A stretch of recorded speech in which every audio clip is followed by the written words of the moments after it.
passagers, le train TER entre en gare.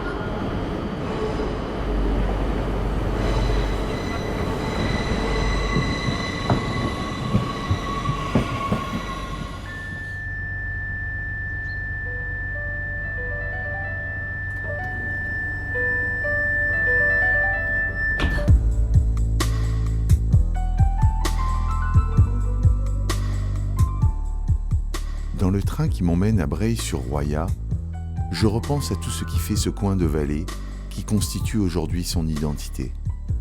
Les réfugiés, sa double culture franco-italienne, ses montagnes, ses vides villages et surtout les cicatrices de la tempête Alex aujourd'hui.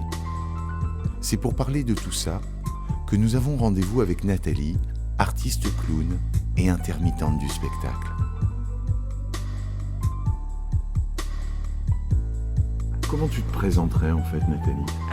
Alors, en priorité, je dirais que je suis royasque, Ouais. que j'habite à Breil-sur-Roya. Je pense que c'est la première chose qui me caractérise, parce que c'est ce qui me prend le plus de rame en ce moment. Et puis que je suis une femme et que je suis clown. Donc ça, c'est vachement important parce que c'est marqué sur ma fiche de paye. Et que j'ai un statut d'intermittent du spectacle en vivant dans un village de 2000 habitants. Parce que c'est vrai qu'ici on est dans une petite véranda aussi, j'aime bien le décrire un petit peu. Donc on est une petite véranda ouverte avec plein d'objets. Alors je sais pas, là il y a une grosse... C'est quoi ? C'est une barrique, une barrique de bière ? Et non, on n'est pas encore... on n'en est pas là. On est encore obligé d'aller dans les magasins pour avoir la bière, mais on a planté du houblon. Ça, c'est l'eau potable. Ok. Donc c'est notre jerrycan de 30 litres en inox pour pas utiliser de plastique. Et avant, quand on avait l'eau potable au village, on descendait, on remplissait ça et ça nous tenait. On restait 2 semaines avec ça parce qu'on n'a pas l'eau potable au robinet. On l'a jamais eu en fait. D'accord. Donc c'est pas la tempête qui a changé les choses. On était déjà précaire à ce niveau-là. On est raccordé à un canal d'arrosage. Donc, on était obligé d'aller chercher de l'eau, de la voler, de voler l'eau de la ville. Maintenant, c'est plus difficile parce que l'eau n'est plus potable à Breil. Et on essaye d'éviter les bouteilles en plastique. Donc, on boit notre eau d'arrosage, on la filtre en fait. Donc, du coup, on est devenu autonome. Et alors dans cette petite véranda, il y a aussi, des présentoirs avec des bouquins et des calendriers, il y a aussi des plantes, il y a aussi il y a un chat qui dort sur un petit canapé avec une magnifique peau de bête bleue. Une moumoute bleu turquoise. Non, en fait, en regardant tout ça, j'ai le syndrome de Diogène, j'accumule, je suis une malade des poubelles en fait. Je récupère tout ce que je peux récupérer. Ça me procure une profonde joie et je recycle et je rénove et je suis une dingue des présentoirs de livres et de cartes postales en fait. Bon là on a perdu la poste donc j'ai plus écrit puis j'envoyais plus de cartes postales de Breil, ça me faisait pleurer parce qu'il y avait les vieilles photos du lac dessus. Voilà, j'accumule, je récupère des vieux tableaux, je les repeins. Donc là ça me rappelle un peu l'humilité quoi. Quand je regarde ça je me dis ouais tu te calmes. La tempête Alex a beaucoup travaillé à mon humilité, la crise du Covid aussi, donc tous ces objets-là me rappellent aussi que nous sommes que de passage. Alors toi, t'es né ici, donc t'es né dans la vallée, Alors, et puis t'as migré à un moment donné, donc... Ouais, j'ai déconné. Je suis allée à Nice. Oui, alors je suis née à Nice, parce que je suis née dans les années 70. Il n'y avait pas de maternité. J'ai été une des premières Breilloises à naître à Nice, donc je ne peux pas dire que je suis née ici, alors que mes parents sont nés vraiment dans les hameaux et tout. Et du coup, oui, j'ai grandi là, en fait. Je suis une pure Breilloise, avec des parents breillois. J'ai été obligée de partir au lycée à Nice. J'ai migré. Et je suis partie à mes 16 ans, et je suis revenue à mes 30, quand j'ai eu un enfant. D'abord, il y avait eu la fin des Diables Bleus. Donc pour moi, la fin des Diables Bleus, ça a été la fin, pour moi, de la culture. Et avec le bébé, je me suis dit, tiens, élever un enfant à Nice, je comprenais pas. Et ici, c'était chouette, quoi. Je savais comment faire pour élever un enfant ici. Et alors le clown, et même toute ta vocation artistique, en fait, si on devait montrer un déclencheur, même si ça se passe jamais comme ça, mais ce serait quoi, en fait ? Moi, j'ai fait des études pour avoir un vrai métier au départ. J'ai été conditionnée par un père fonctionnaire qui est génial au demeurant, mais qui avait des aspirations d'un salaire fixe, une sécurité de l'emploi. Donc, je ne savais même pas que ça existait, le statut d'intermittent à l'époque.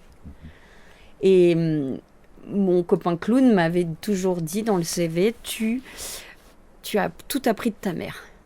Et ma mère, c'est vrai que quand elle raconte une histoire, même quand elle raconte comment elle est allée chercher le pain, c'est génial. Il se passe plein de trucs. Ouais. Et je sais pas, il y a une espèce d'exagération, de pousser à l'extrême, et puis il y a cette espèce de choses belles chez elle, hyper émouvantes. C'est toujours hyper émotionnel. J'ai eu plein de gens autour de moi dans le village qui sont des clowns, quoi. Mais des clowns dans le sens noble du terme. Des gens, des personnages, et puis des gens qui ont un émotionnel à faire. Pour moi, le clown, c'est quelqu'un qui a beaucoup d'autodérision et qui est dans l'émotionnel. C'est un écorché vif pour toi, le clown? Ça peut. C'est une écorchée vive. Ou c'est une écorchée vive, bien sûr. Ça peut. Ouais, c'est possible. Si son travail de personnage est allé là-dedans, pourquoi pas. Mais en tout cas, il faut que l'émotionnel il soit là. Et l'expressivité corporelle, etc. On est dans un village moitié italien. Moi, je n'ai que des gens qui ont des personnages autour de moi. Bon, c'est un peu triste aujourd'hui parce que mon bar a fermé. Parce qu'on a un bar, on a notre bar. Donc il a fermé parce qu'il a mis en péril du bâtiment. Donc ça, c'est chaud parce que c'était un peu mon endroit un peu de travail, en fait. D'observation. Et voilà, le clown, il est né, en fait, il est né ici. Je m'en suis rendu compte après en faisant des stages.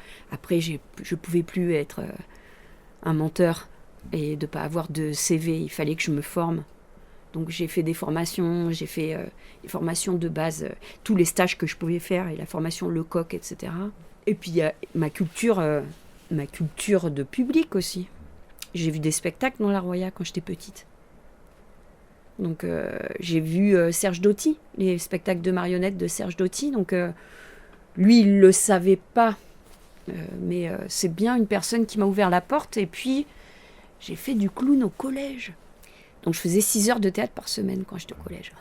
Mais j'ai eu vraiment des gens dans mon histoire de qualité, quoi. Plein de gens que j'ai rencontrés. J'ai vu Francis Gagabraï qui faisait Tanta Honorine. Donc c'était un mec qui jouait une femme et qui était hyper dans l'autodérision. Pour toi, le clown, c'est un bouffon moderne, entre autres, ou bien ça va plus loin que le bouffon? Le bouffon, il se rapproche énormément du clown, de par son mécanisme de déconstruction presque de son être humain, en allant à fond dans les choses sales et en ayant ce rôle de bouffon de la société, quoi. Et puis oui. Il y a quelque chose de politique chez le bouffon aussi. Exactement. Alors là, voilà, c'est le truc qui fait que moi, je ne pratique le clown qu'en étant consciente de l'endroit où je vis. Ouais, ce bouffon moderne, à l'époque, quand je suis venue faire un spectacle ici de clown et que j'ai vu que les gens ne connaissaient pas très très bien, je me suis dit, putain, ça sert à rien de faire du clown ailleurs. Se montrer, à l'époque, je jouais sur mes atours féminins et je finissais en culotte sur scène. C'était très dérangeant pour certaines personnes au village. Ouais. Mais on en a parlé justement, effectivement, on dit le clown, on ne dit pas la clown. Enfin, je suppose que toi tu le dis peut-être. Non, je dis le clown en général, ça me dérange pas. Moi, j'ai eu de la chance, j'ai jamais eu à me battre en tant que femme. On m'a toujours mis en avant. C'est mon metteur en scène, mon coach, on dit coach en clown. Mon coach de clown, Olivier Deboss, m'a toujours tellement mis en valeur au niveau de ma féminité. Il a toujours tellement poussé que même moi, j'étais gênée de ça. Je devais être beaucoup moins féminine que ça au départ. Mon clown est beaucoup plus féminin que moi. Okay. Et c'est un personnage qui a évolué, j'imagine, ton clown. Oui. Il a plein de vie, tout comme toi. Oui, quoi. Oui. Il a ses crises d'adolescence, ses ruptures. J'ai commencé, je ne parlais pas.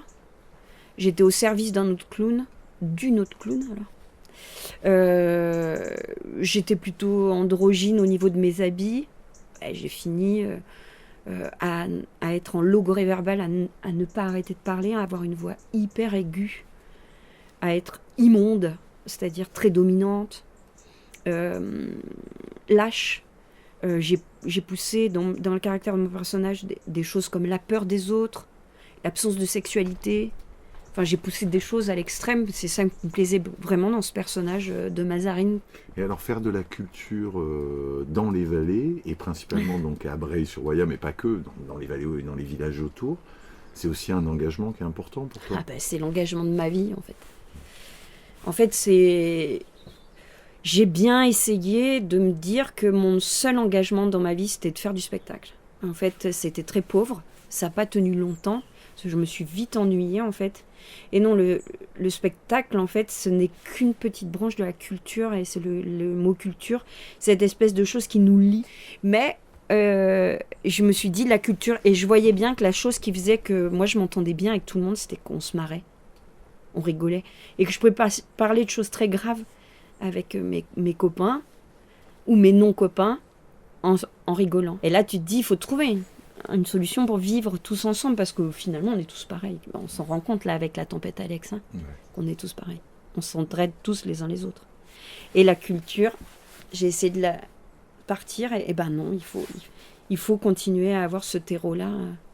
Et moi, ça me passionne. Ben, la culture, elle peut nous servir à faire passer des messages, à être politique, ou à être dans le divertissement, ou à ne pas être dans le divertissement, etc. Et il y a la MACA de la Roya. Donc, on a fondé en 2013. Donc AMACA, tu me rappelles ce que ça veut dire ? Association pour le maintien des alternatives en matière de culture et de création artistique. Bravo. C'est hyper chaud à comprendre, mais c'est un modèle vachement intéressant pour des endroits enclavés comme la nôtre. Parce qu'en gros, ça marche comment une AMACA ? Une AMACA, ça marche par micro-mécénat. Des gens qui ont un peu plus les moyens que d'autres, qui donnent de l'argent, mais qui attendent rien en échange. Donc c'est une enveloppe financière qui nous permet d'avoir une vie autre que les subventions. On n'attend pas de subventions. Et après, il y a une politique à l'intérieur de l'AMACA. Il y a une dizaine de personnes qui s'occupent de faire de la programmation. Et puis tu as de l'accueil à résidence aussi. Mais alors justement, donc avec le Covid, la tempête Alex, la crise migratoire, qui est toujours là aussi, la culture, elle est quand même très mise à mal là, par des décisions politiques. Ouais, bah alors c'est sûr, là du coup, on a pris cher parce que annulation, etc., etc. Mais un des premiers trucs qui a été fait après Alex, c'est à Carrosse, le forum Jacques Prévert et la salle Juliette Gréco qui ont décidé de faire un cabaret avec tous les comédiens qui ont joué bénévolement, et je crois que la recette, elle a dépassé les 8 000 € pour faire un chèque à la MACA. Et ben ça va nous permettre de faire encore plus de théâtre dans les écoles. La culture, elle devient essentielle, aussi essentielle que toutes les choses, que le supermarché. C'est-à-dire que d'un coup, le train devient essentiel, puis c'est notre seul axe avec l'extérieur. C'était une ligne qu'on voulait couper, qu'on voulait supprimer. Sans ça, on serait foutu là. Il va falloir à un moment donné qu'on revive ensemble et gérer cette espèce de choc post-traumatique. Et la culture, elle va être bénéfique. Par contre, ça tombe sur nous, on est les premiers. Malheureusement, ça risque de tomber ailleurs et ailleurs et ailleurs. Comme le service public, on a vu que sans la Poste, sans l'EDF, sans toutes ces choses qui sont devenues privées, on n'était pas dans la merde. On a vu que la culture, elle faisait partie du top 10 des priorités, en fait.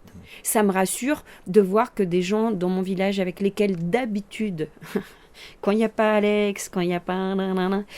on n'est pas d'accord politiquement, là, on tombe sur un terrain d'entente.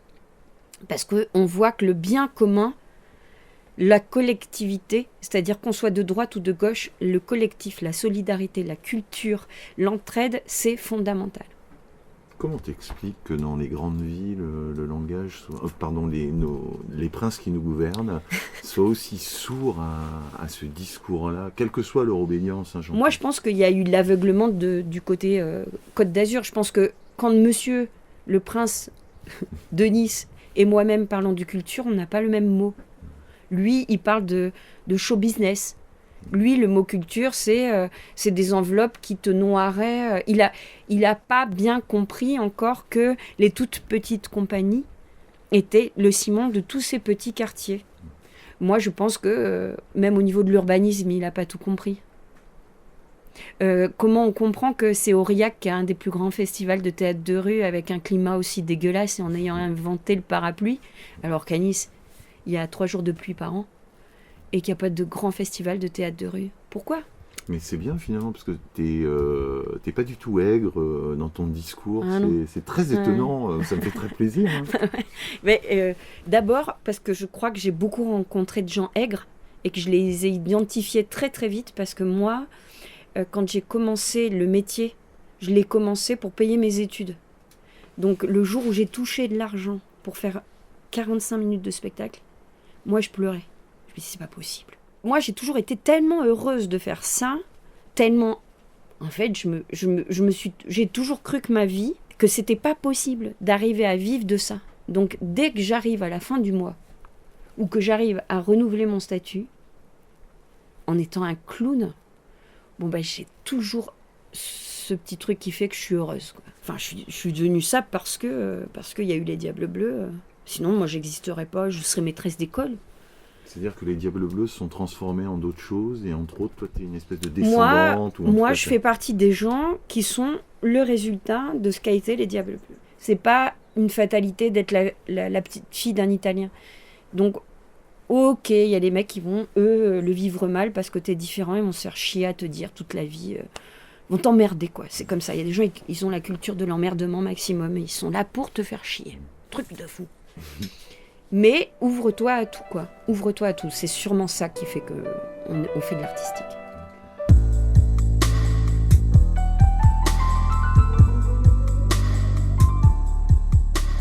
C'était instantané. La petite photographie radiophonique de Radio Chez Moi. Nous étions aujourd'hui avec Nathalie Massiglia. Merci à elle et à Raph pour leur accueil touchant et chaleureux. Merci aussi au musicien Masquite pour ses loupes lancinantes.